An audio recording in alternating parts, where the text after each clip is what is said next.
ये मोहम्मद गौरी, महमूद गजनी, तैमूर लेम और ये जितने भी विदेशी आक्रांता है, ये भारत में क्यों घुसे? इनको पता था कोई लड़ने वाला नहीं है।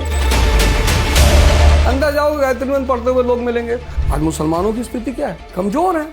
एक क्रांति होने जा रही है, भयंकर मारकाट होगी इस देश में। हम तो जनता से कहते हैं भाई आप दलित लीडर चुनो, सर अम्बेडकर जैसा तो चुनो। इस देश में उग्रतावादी राजनीति चलेगी ही चलेगी। उसकी आधारशिला बीजेपी ने रखी। ट्रंप ने कहा कि मैं मोदी जी का राजनीतिक कैरियर खत्म कर सकता। I don't want to destroy his political career, okay? मतलब हमें नहीं लगता इतनी बेइज्जती कभी किसी राष्ट्राध्यक्ष की भारत में हुई होगी।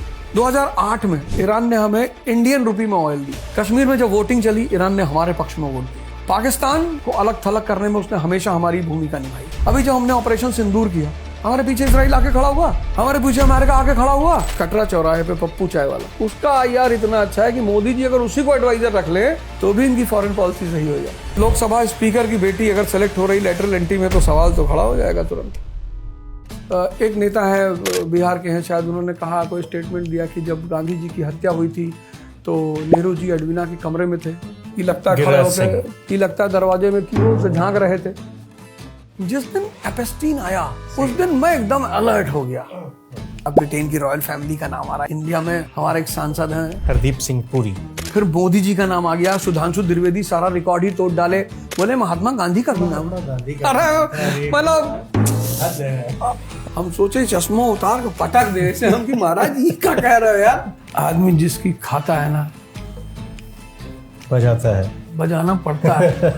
मैं कहा हम डाकू हैं, हम पैसा लेते हैं भाई, पैसा देते होते नहीं है। टीचर बनागा आप, एक बार जेल जाके निकलो हत्या की दफा में, उसके बाद आप बाहर निकल के देखो पेड़ और झुक जाते हैं। हमको ये बताइए कि आप मौकाटेरियन तो खैर अब नहीं है, पहले थे।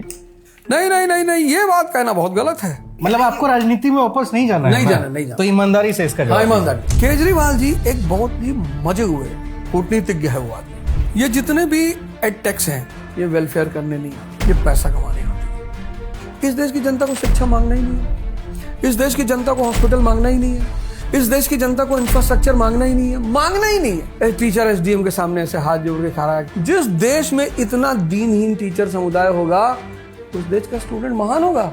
टीचर तो चाणक्य की तरह होना चाहिए।